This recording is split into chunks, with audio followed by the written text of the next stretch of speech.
humanity in a bigot like Graydon Creed is definitely a bold writing choice. Not gonna lie, might be the most boring arc of the season thus far. Welcome to another episode of Steven Straight Talk, and today we're looking at X-Men 97, Season 2, Episode 7, and I'm here breaking down the sci-fi, fantasy, and comic book adaptations everyone's talking about, peeling back the layers on the writing, the technical hits, and whether this adaptation is actually moving the needle. Of course, as always, just finished watching the latest episode, so we'll go through a recap of the events. Then there are analysis pillars that I'd like to touch upon, and then I wrap up the show with my final rating and final thoughts. So let's go ahead and get started.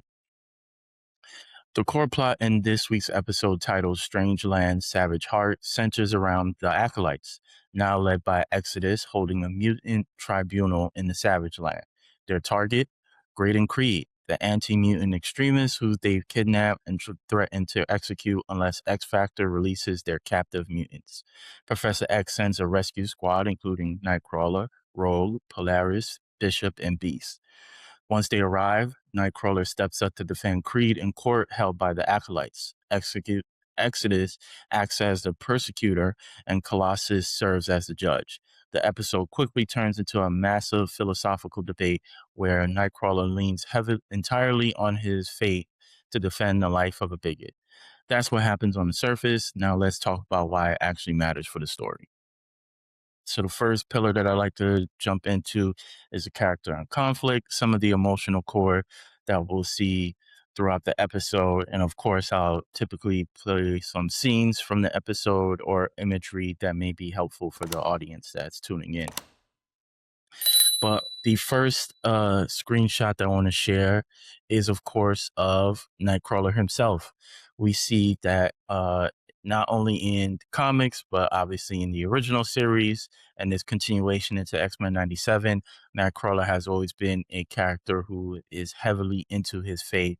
And we see this here where he is wearing his clergy suit as well as the Mandarin collar, which is typically what pastors or men that operate in that sort of space typically wear. So that continuation of the character not only maintaining his faith, but it being very vocal or a focal point in this episode, given that he's actually wearing it underneath his sort of X-Men suit. So a nice little nod there. But a scene that I also found really interesting was when Nightcrawler actually did get to meet his brother and have that conversation with him while he's being held captive. And obviously, as I just mentioned, Nightcrawler and his fate, he proceeds to provide him a biblical verse in which Creed actually finishes the verse, which I found to be very interesting. It kind of tied me to um, and made me think of the moments of The Walking Dead where Merle, who people who may not be familiar with The Walking Dead, Merle was a character on there who was a racist and misogynistic or whatever. And Rick, who is the leader of the group trying to survive this apocalypse, they run into Merle after a couple seasons.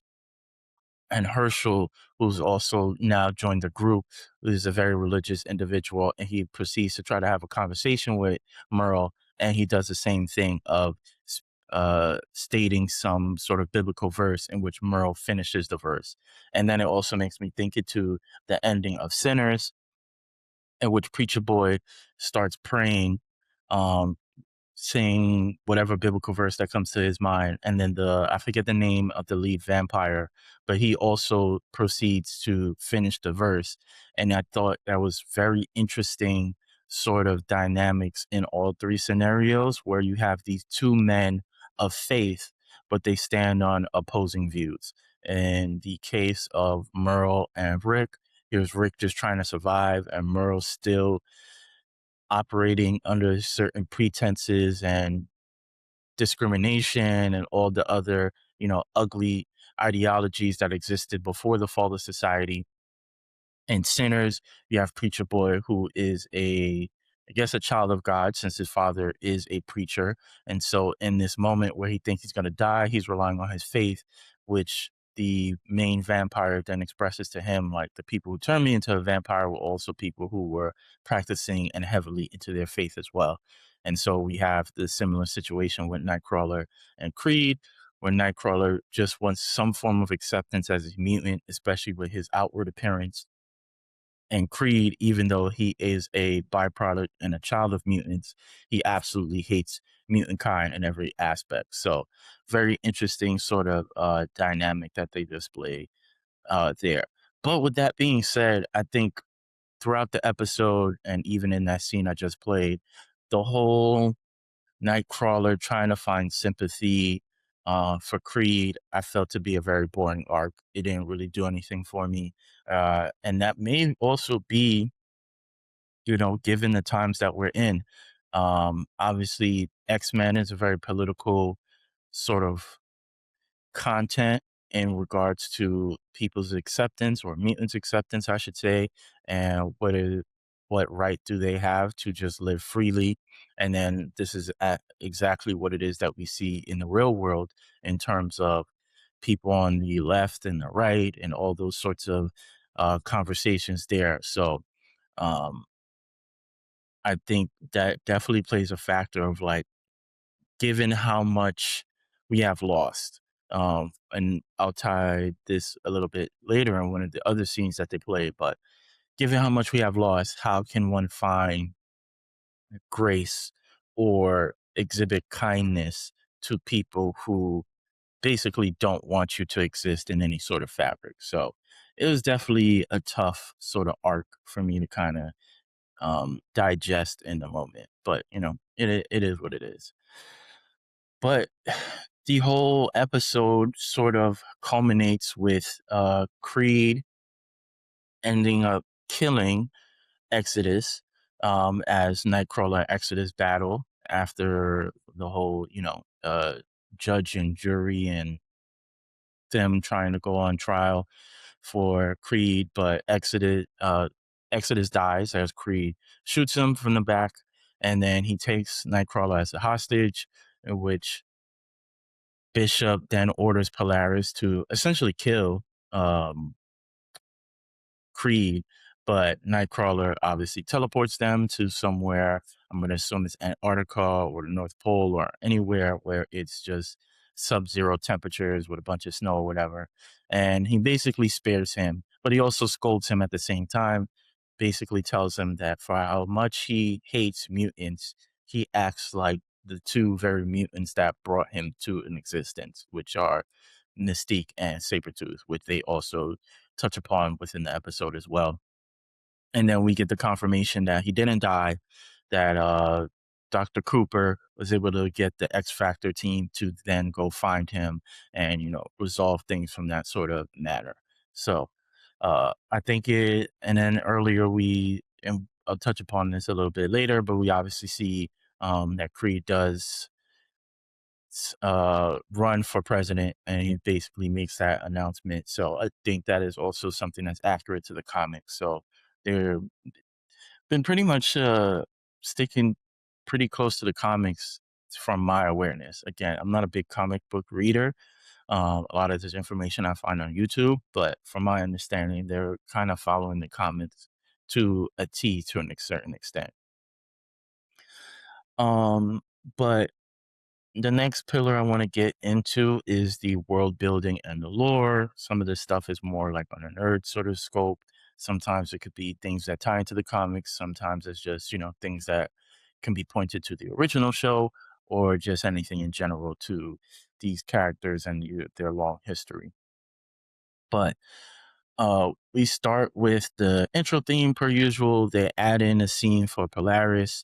They add in some flashbacks to the executioner and his you know, interactions with the X-Men in season 1.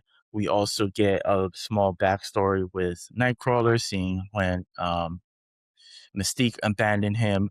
And then we also get this interesting scene, which I believe was Dr. Cooper being attacked by I forget his name from season 1, but the main villain from season 1.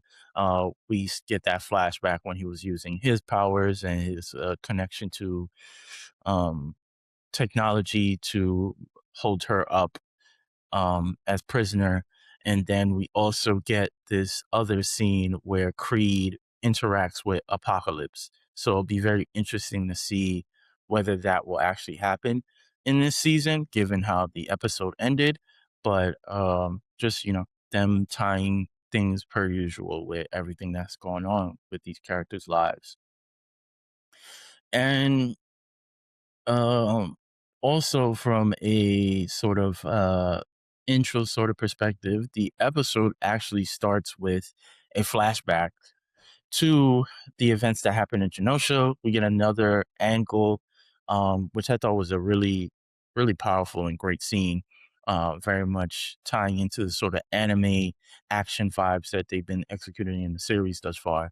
But we get this flashback scene of the Sentinels attacking Genosha, Magneto's defending Genosha, and then we obviously Colossus and his sister Magic saving some mutants and attempting to fight back at the Sentinels, but they were obviously too powerful, in which we unfortunately do see Magic losing her life and dying at the hands of the Sentinels, and then Colossus um, mourns her in that moment, which is probably the second or third time in the season thus far where we've had a situation where characters get mentioned in previous episodes and then they actually pop up in the future. I think in episode 5, Morph makes fun of Sabretooth when he mentions Graydon Creed, and obviously we see Graydon Creed in this episode. And then we also in episodes 5 saw Omega Red at the end of that episode when they have that fight with Wolverine and everybody else Team X, if I remember the team name correctly. And then I did mention in that episode 5 review that in the original series, there was an arc where Omega Red was terrorizing a town somewhere in Russia, in which we saw Colossus return back home. And then we saw him trying to protect his little sister, who I think was much younger in that version. But interesting nonetheless that these characters seemingly pop back up every so often. And as I briefly mentioned earlier, um, we get Creed announcing that he is running for president, which again is very sort of like eerie, almost borderline the boys eerie level of like things that we've witnessed in fiction to then exhibit themselves in the real world. You could clearly tie some of the ideologies that Creed has into something that someone like Trump has ran on both occasions with some of the hatred and bigotry that he exhibits. So it's basically a one-to-one that's in that sort of perspective. But yeah, as I mentioned, it was interesting that they mentioned this character a couple episodes ago and then they pop back up. But then speaking of some more lore, a majority of the episode when the team goes to retrieve Creed is that the acolytes are over in the Savage Land. And if you watch the original X-Men animated series, the Savage Land was used on multiple story arcs. I believe in the screenshot I'm showing right now, this is where Professor X and Magneto are having a conversation, and then I think there was like an avalanche that took them under, and then that's when they both kind of woke up and realized that they were in the Savage Land and had to deal with whoever was attacking them. I forget. I think it might have been Mr. Sinister, but I can't remember 100% in those events what happened. And then I also believe in this image, this is the arc in which um where, if I'm not mistaken, Scott and Jean were captured during the honeymoon and taken to the Savage Land. And that's where they realized that Mr. Sinister was behind it because he wanted their DNA. Come to find out that Morph is alive and had been mind controlled by Minister Sinister this whole time. And then I believe there was another arc as well. Like there was a third arc, but please let me know in the comments if you guys remember those episodes, if there's any episodes that I'm kind of missing, or things of that nature. But yeah. And then the next pillar I want to get to is the technical lens. This could sometimes be, things that jumped off the screen for me from a technical aspect of it, especially when it comes to the animation side, or just things that maybe I didn't love, may have been from a sound design perspective as well. But this one is definitely a critique, and I'm slightly disappointed in the teleportation sequence with Nightcrawler's battle with Exodus. Um, I wasn't mad in the moment, but as I was, preparing to record, this thought kind of came across my mind. It was kind of like, damn, here's Nightcrawler, here's Exodus. Here are two characters that could seemingly teleport wherever they want.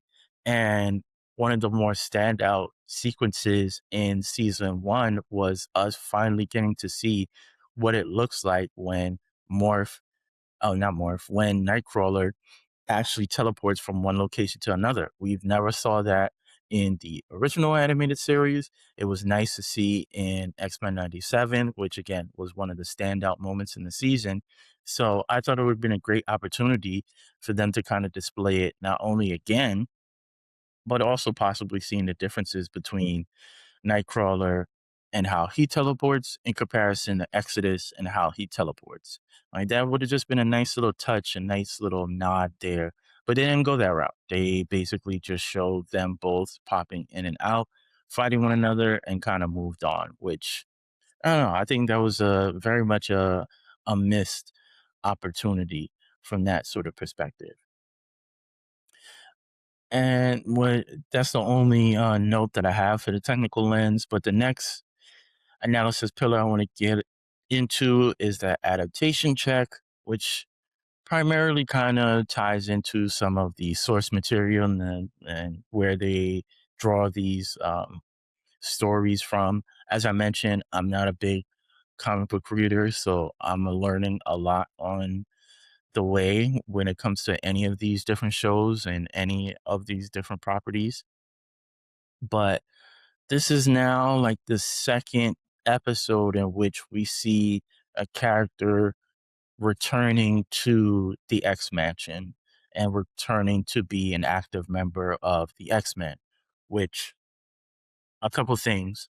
One, I think I've said it in other episodes mistakenly, but because we live in the streaming world now, I automatically thought we only had 8 episodes per season.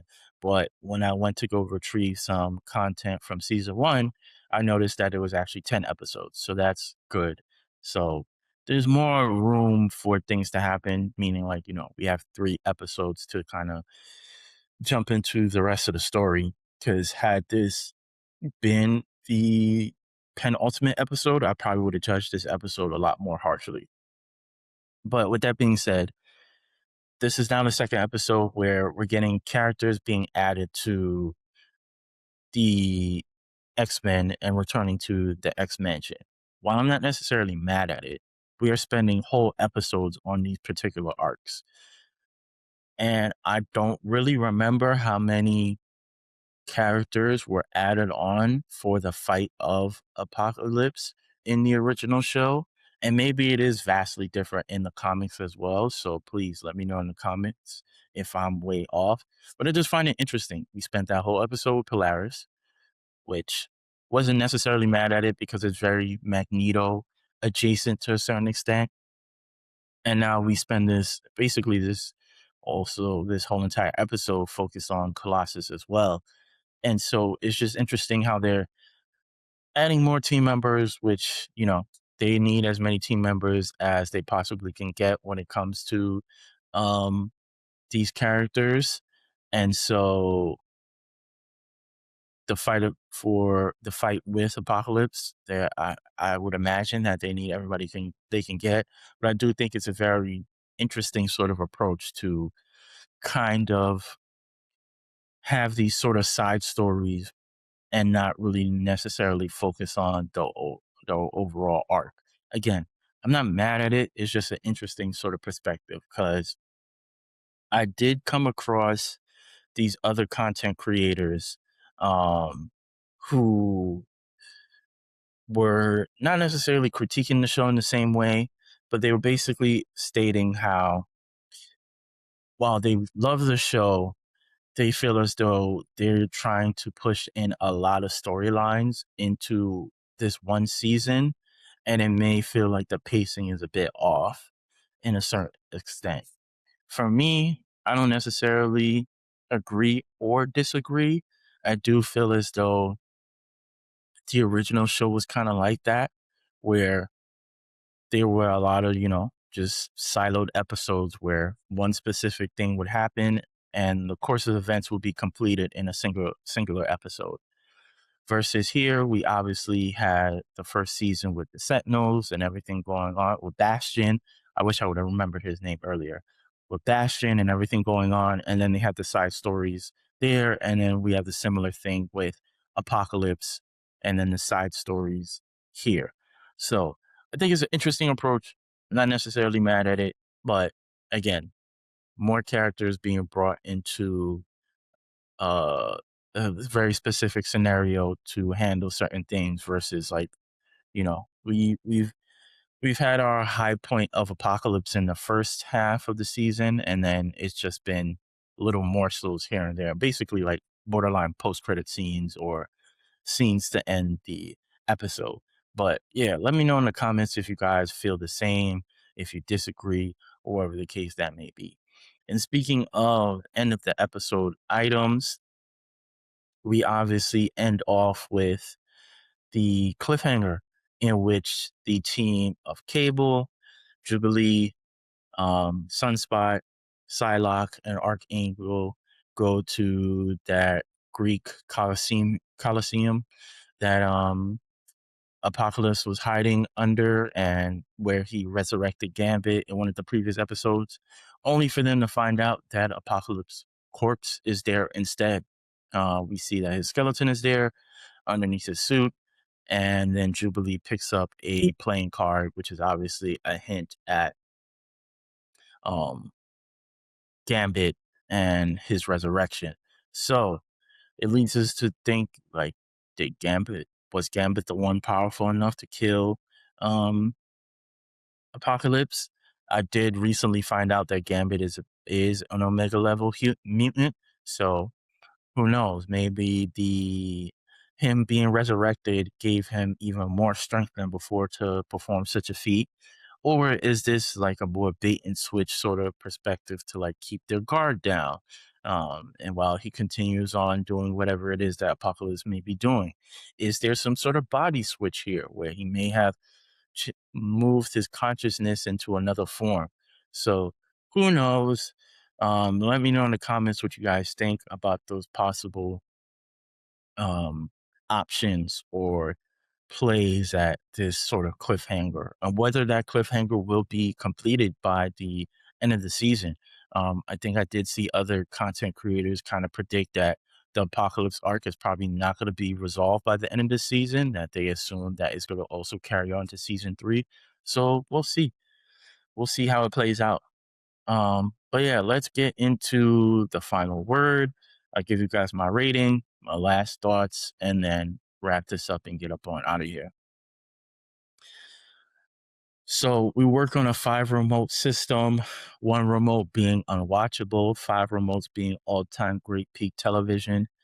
And for season 2, episode 7, X-Men 97, I'm gonna have to just give it 3 remotes. I thought it was just a very okay episode. There was nothing that really stood out to me in any sort of capacity. It just felt like a series of events for various team members to do in between whatever Apocalypse got going on, as well as bringing Colossus back to the X-Men. Other than that, it barely moved the story along in any sort of capacity. And again, we only have 10 episodes in the season. We are now on like maybe 2 or 3 episodes where we have like these more siloed stories. We have the Wolverine arc of him getting his adamantium, which was important.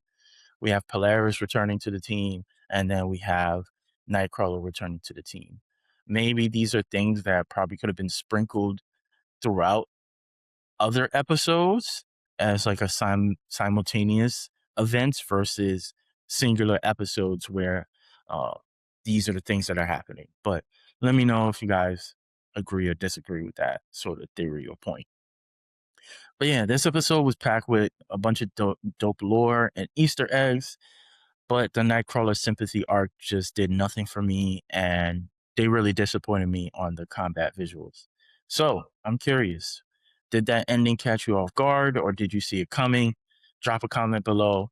And if you want more weekly deep dives, hit that like and subscribe button. And as a quick heads up, tomorrow, July 30th, Thursday, of course, we are dropping a very special episode on the channel. I'll be joined by my co-host Regine and our first ever guest, Alexandria, as we dissect the biggest decisions in The Walking Dead history. The Walking Dead is another comic book with a bunch of lore, and some highly successful TV show with a bunch of spin-offs. So if you guys are fans of The Walking Dead, make sure to tune into that and argue with us in the comments of whether you agree or disagree with some of the arcs and things that happen in that series. You definitely don't want to miss it. And also, if you want 100 hours of ad-free reviews on legacy TV shows like The Walking Dead, True Detective, True Blood, Lovecraft Country, head over and sign up for our Patreon, and I'll catch you all for the next one.